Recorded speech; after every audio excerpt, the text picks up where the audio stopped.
Welcome everyone. I am your favorite artist, Artist Extraordinary One, and this is the School of Creative Hustle online.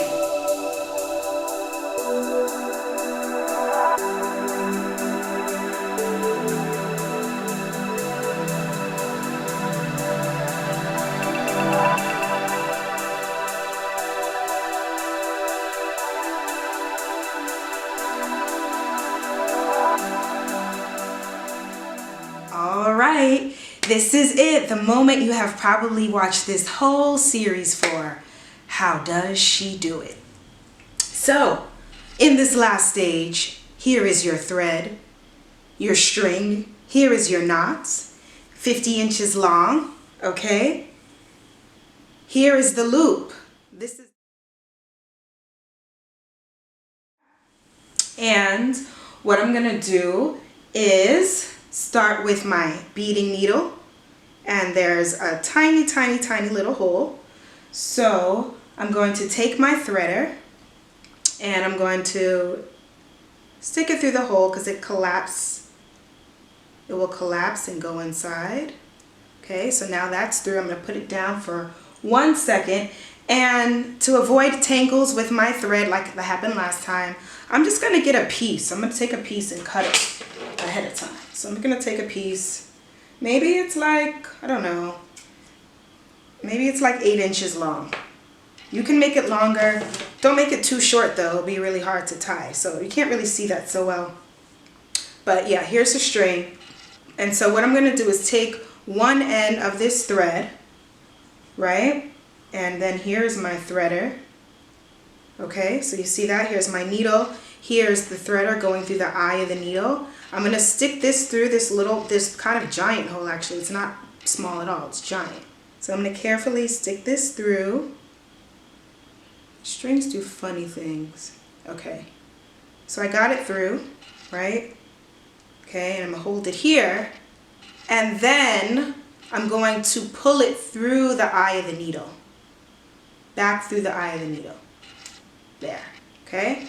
So now that it's through the eye of the needle, I'm going to hold it, and I'm just going to gently pull on one side without it getting tangled like last time. So it's still trying to get tangled. So I'm just going to pull one side out. Okay, one side out, one side in, right? And then also release the threader. Okay, so now I have threaded my needle without straining myself or even using bad words because I'm frustrated. So here we go. So that's important. Now you're going to take this needle on this thread. Okay, I'm going to put this here for now, carefully. Go back to my 50-inch string, right? Find the loop, okay? And I'm going to take this thread and I'm going to stick it through the loop. Well, let me stick it through this way. Doesn't really matter. Just want one side in and one side out. So now I have the two ends here of the thread because I've stuck it through the loop. I'm just going to let it go while I tie it. And I'm just going to make a knot, just swirl it around my finger. So the longer this is, the easier it is to swirl it around and make a really easy knot. And voila, there's a knot. And so now I have this connection, right? I have my thread, I have my waist bead string, I have my beading needle. And there's like this little excess part I don't like, the part that's after my knot. So I'm just gonna like cut it a little bit to reduce it, 'cause I don't want it to get in the way later. Okay, so boom, boom baya, you got it, okay? So now I need to get some beads to put onto my string. Now let's talk about the measurements. I have figured out that it takes about 366 millimeter beads to create about 45 inches of beads on a string. And someone who's my size, I'm about a size 3 or 5 or somewhere like that, American sizes. So I'm kind of what they would say on the petite end. And my waist takes about, out of like 45 inches, it'll take about 34 inches. So I end up cutting off the excess and tying a knot. And that's how you're able to fit it. So you can put a lot of beads on here, right? And then the person will adjust it to her waist, and then she will cut the rest off. So what I also learned is that 360 beads is about 0.85 ounces. So if I just wanted to measure out, like, you know, like say you're one of those wonderful people that orders a starter kit because you just want to do this and you don't want to have to search for supplies, that you can take this scale. I'm going to turn it on. Okay, it should be on a surface, so it's probably not going to even read because it's not on a surface. But I'm going to put it on a surface. I'm going to put it on the surface here, and I have the cup on it already, and zero it out. Okay, and then I'm going to pour beads into the mixing cup. There's also some gems in here too, some, you know, kind of specialty accent beads in here. So I'm just going to pour a little bit more than 0.85. I put 0.95 because there's accent beads that are heavier than the seed beads, which is the main beads that we're using to create the majority of the design. So once it's there and I see how much it is, it looks about like this much, and you'll be like, wow, that's all it takes to make one string of waist beads? Yep. I mean, it could even take less depending on if you use a lot of bigger accents throughout your design. And if you want to make it longer, if you want your string to be longer, you can use more. But this should be good. And then once you're here, you're pretty much ready to go. You have your needle, you have your thread, you have your string, and hopefully you've created your design from your inspiration so you know what you're doing. In this instance, I'm just going to, I don't know, just make it up off the top of my head. So sometimes you can do that. And all I'm doing now is I'm going to start with making a whole bunch of yellow. So I'm counting 1, 2, 3, and I'm just sticking the beads through. So here's 5. And then once I get them on, I just slide them down. And that's it. So there's 5. I'm going to add 5 more. 1, 2, 3, 4, 5. Okay, so it's really easy after this point. You're literally just stringing the beads along. I'm just curious to see what this solid band of yellow is going to look like before I decide to change the pattern up. Now, most of the beads I'm working with, some of these are check beads. I think these yellow ones are actually check beads, so they're really, really consistent and they're really, really even in size. It looks kind of like baby corn, and they're, you know, they're really good. So you don't have to worry about getting stuck or some of the holes being too tight when you deal with check beads. I know there's some Chinese beads. I don't know if there are any in here. Maybe the white ones are Chinese beads. So let's put some white and some blue just to see what happens. So I'm gonna add, okay, so 3 of each, and then they just slide right on. So now I'm beginning to have a pattern, and I can decide what I want to do next. Do I want to make more blue? Let's see what happens if I, you know, add 7 more blue so it's the same amount as the yellow. Okay? And so that's it. So you would continue doing this until you have finished the whole thing. You want to just slide them down to the end. Here we go. Sometimes you'll get this sort of gapping, but you can fix that just by pulling. Okay? Now the thing is, you want to leave about 6 inches from the knot so that when it's time to tie the beads, there's enough room to slide the excess forward. You don't want to completely fill the whole thing, otherwise they'll be really hard for someone to tie. So make sure you leave about 4 inches to 6 inches on each end as you're completing your strings. So I'm going to keep sliding these down, and if you get any sort of weird gapping, you just can just pull the string until it straightens out. So I'm just going to pull that, you know, and then again, you know, if I see gapping happening, I'm going to pull the strings to even it out, okay?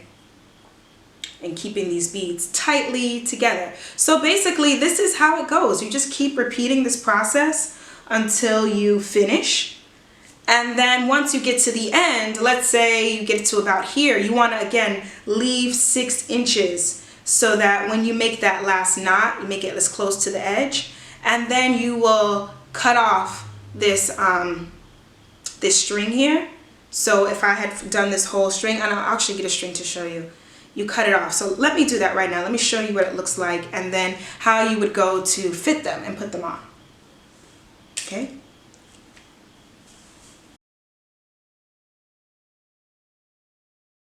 Given the process that I gave you in the beginning, you will eventually finish your string, and you want to make sure that it has like some leader space on both sides. So you see I have like some extra space at the end, some string space. And so what happens after that is, you know, you can refer back to that first video that I did on how to tie your authentic Ghanaian waist beads. But basically you're going to wrap it around your waist, you find your navel and you want to make sure it's sitting below your navel, right about your like pubic bone, right about here. And you slide them back and make them really tight. And then what you do is you squeeze, stick your belly out. You know, you want to make sure you feel like you're full, like the fullest push. You want them to be comfortable. And then from that point, you slide them forward, and the knots at the end will stop them from falling on the floor. But it's at this point, you know, that you would, once you get to this place, cut them. And then you tie, and then you tie, and then you wrap around, and you're ready to rock. So that's pretty much it. That is the waist bead design. Now, you gotta be excited. You have to be. So let me tell you about the starter kits that are for sale, where you can get all of this, you know, personally curated by me, sent to you with materials that I love and accent jewels that I love. I will personally send you a custom waist bead starter kit that you can use to just make your first 5 beads. So is that something you're into? Yes. So stay tuned. That's pretty much the last part of the video, and I have some frequently asked questions that I will answer. Okay? See you in a bit. You might be asking yourself, oh my gosh, I can't wait to get started, but where am I going to get all this stuff from? That's one thing I didn't tell you. Because I want you to buy my custom kits, which will include the main 7 essential items that you'll need, starting with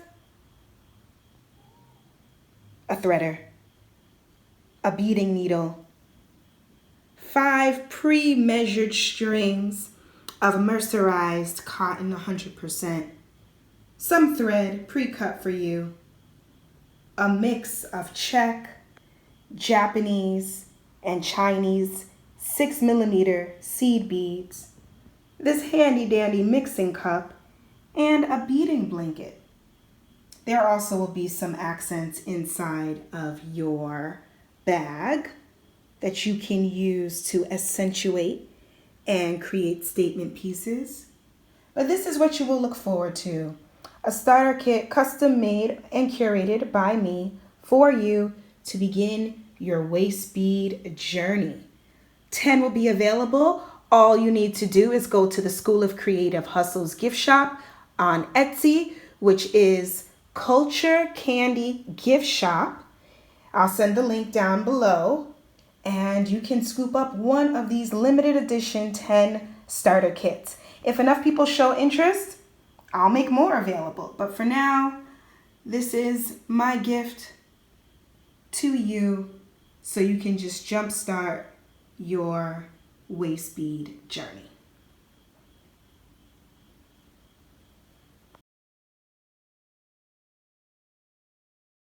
Well, you made it. You watched the whole series, and I am so happy to have been able to share this DIY tutorial with you.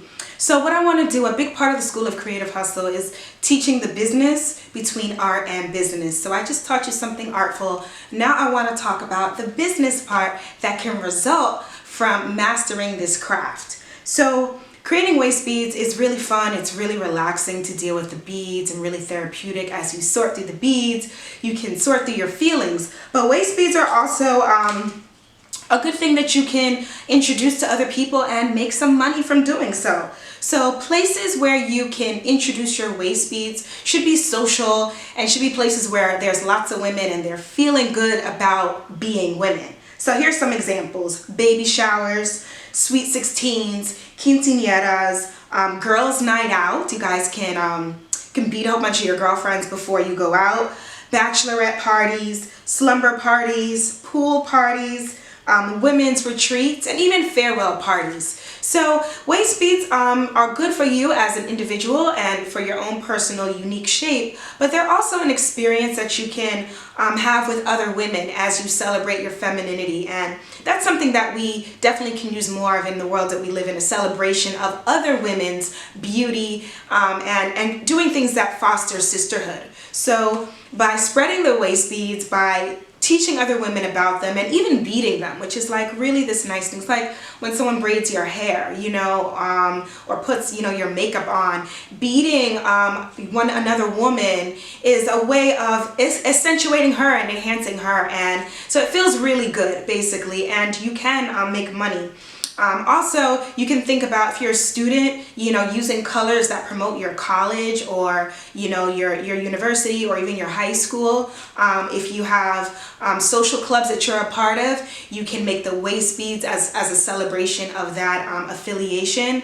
You know, so there's lots of ways that you can begin to think about using color, using design, and attach them to things that have significance in your life in other areas. So now, I want to answer some frequently asked questions. So here we go. Question number 1. I was wondering, can I shower with my waist beads on? Not that you sound like that, but I just had to like impersonate somebody asking this question. Well, you sure can shower with your waist beads on. I will tell you, like I mentioned before, some beads do fade while you're in the shower. I don't always know which ones will fade. You can maybe test them out ahead of time or put them on. If you find that they fade, you know, don't use those kind of beads anymore. But you can definitely shower, and the beads, once you tie them, they don't come off unless you cut them off. So you're actually going to have to shower with them on. Which gets me to number 2. I don't know how you gonna take these beads off. Well, guess what, baby girl? These beads, again, are not meant to come off. So while they're not as permanent as a tattoo and not as intrusive as a piercing, it's on a level of commitment. When you choose to bead yourself, that represents a moment in time, a moment in your weight and in your size, and it's really intentional. It's just meant to always be there. So if you want to take them off, you will have to cut them off. And it's straight, so it cuts really easily. I know I have a personal practice of putting on a different pair of beads if I have a new lover. I just feel like, you know, if I was with one person and I'm no longer with that person, that those beads and the intimacy that I shared with that particular person, they all kind of go together. So I will change my beads if I change lovers. That's one reason why I cut my beads off. Question number 3. So like, I don't know if I should be wearing these because like, don't they have some spiritual meaning or something? No.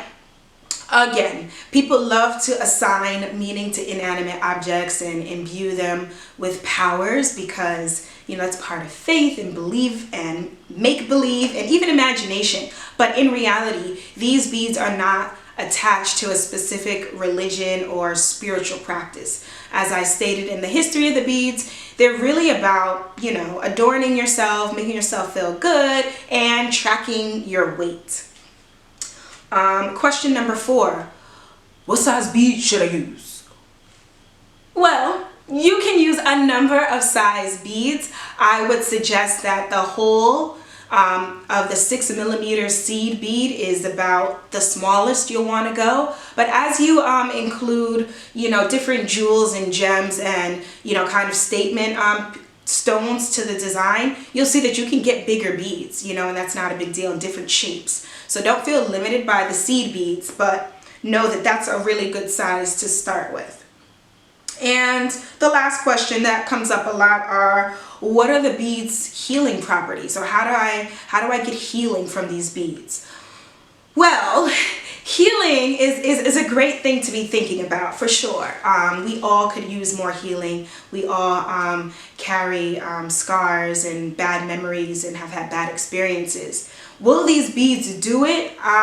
You know, I really feel like, again, that's something that you can attach to it. I know people love different types of precious minerals and stones and crystals, and you can find those sorts of stones and crystals and perhaps add them to your waist bead design, and you will be connecting more to natural elements that have been, you know, theorized to aid in healing. But the beads themselves will not heal you. It's your mind, it's your belief, and the things you do with your body that really lead to healing. So these are just some common questions, and hopefully I have answered them thoroughly. If you have other questions, please leave them below in the comment section.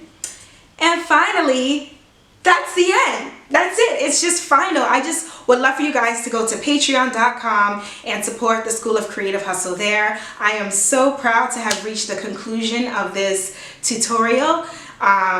It took a lot for me to plan it, and I am just thrilled to be able to share this with you. So let me know how you find the instruction that I gave, and please post your finished designs or share your finished designs with me so I can see what you guys have come up with, and I will share them and show people, you know, you can make a video or something like that to show, you know, what you have made. So that would be so cool. All right, well, thank you again. This has been a DIY tutorial from the School of Creative Hustle. I am your producer, Artist Extraordinary One. And until next time, stay creative, stay strong, and stay focused. That's all.